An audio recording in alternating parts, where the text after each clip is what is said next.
5 years have passed, and every beta brings less hope. Plants vs Zombies 3 has failed to win over players. Innovation is dying, money is vanishing, and patience is running out. Not just for the community, but for EA themselves. If something doesn't change soon, the PvZ franchise is at a serious risk. But before I tell you how PopCap could fix this situation, I need to explain why their position is getting more and more dangerous as the time goes by.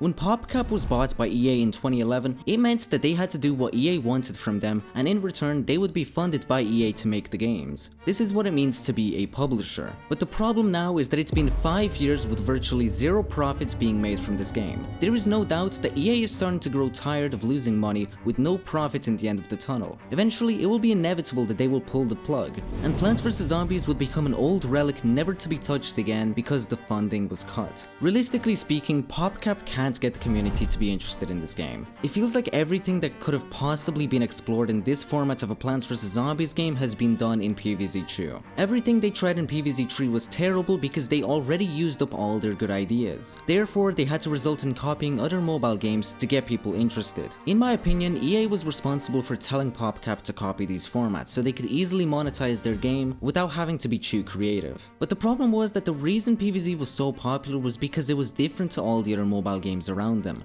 Copying other games ruined this old charm, leading to people losing trust in PopCap, which therefore led to each new beta being less and less talked about as the months and years went by. Today, most people you ask don't have the slightest care about what happens to PvZ3. This is the worst possible situation PopCap could be in. Even when the 16-year anniversary happened, people weren't hoping that it was a sign for PvZ3. They instantly started begging for Plants vs Zombies Garden Warfare 3, a game that everyone always wanted but never got, which is the complete opposite of PvZ3. Nobody asked for PvZ3, but yet it's all they've been working on for the past 5 years. I know that making a simplistic mobile game is a lot cheaper and less risky than making a full-on AAA shooter game, but it's sometimes important to recognize when you're blatantly wasting your time. And even if they decide to stop copying others and use their own creativity, they're still at a disadvantage due to an issue that can't be changed, and that's time. Not only has the damage already been done, but the mobile gaming industry in the past few years has become an utter joke. It's turned into making quick, crap conglomerates of code you can barely call a game just to get into a week-long trend that 5-year-olds will mindlessly download on their parents' phone. This might be an unpopular opinion, but I think that the mobile gaming era for PvZ has ended. And I understand that sources say that the mobile gaming segment is definitely the biggest, but do you really think that that's a good thing? I think it's safe to say that console and PC games are the ones that make an impact on our lives. They're the games that we remember for years after we play them. They're the games we play with our friends, and they're the games that PopCap should look at. And that brings me perfectly onto my next segment. There is a very easy way to fix this rabbit hole, and that's to go outside of your comfort zone. The community clearly doesn't care about PvZ3, so why not just do something else? This would have to involve someone at EA telling PopCap to drop everything they're doing and completely start back on the drawing board. They could very easily ask the community what kind of PvZ game they would want to see, and then just filter out all the Garden Warfare 3 beggars, or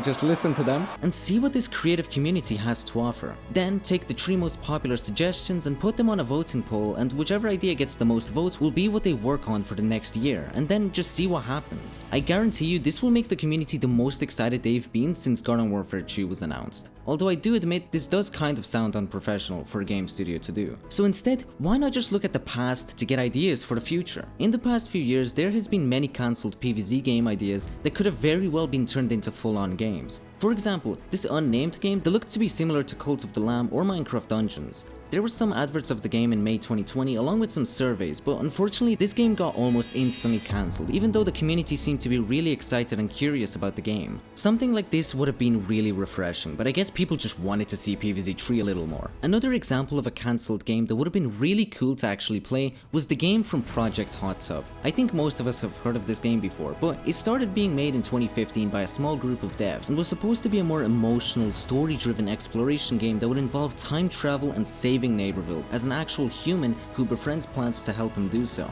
Unfortunately, after they presented this game to some higher-ups in EA, including the CEO, they decided to cancel it. Not because the game didn't have potential, but because they needed more manpower to create a Star Wars game that ended up being cancelled as well a year later. But they don't necessarily need to get back to working on cancelled games. They could potentially do something else that the community has been begging for, which is to update Garden Warfare 2, to fix up some bugs and the hacker issue along with some additional content, because there's still plenty of people playing this game daily. But even if they don't want to do that, they could remaster the original Plants vs Zombies. They could revisit that old Facebook game called PvZ Adventures. They could add some stuff from PvZ3 China and put it into the original PvZ2. I don't know, anything apart from PvZ3, because clearly it's not working, and it hasn't been working since the day it was shown. If you really want to give PvZ a comeback, maybe just try to hypnotize the CEO of EA into funding a Garden Warfare 3, because it feels like the entire world wants this. It's time PopCap realizes that PvZ3 isn't the savior of this franchise, it's the villain stopping this series from growing and blossoming into its full potential. To prove my point, I asked my audience whether they thought PopCap should continue working on PvZ3 or attempt making something else, and it wasn't even close. Let this 16-year anniversary be a turning point for PvZ, and not another mindless year of deja vu and zero released content. It's time we turn over a new leaf.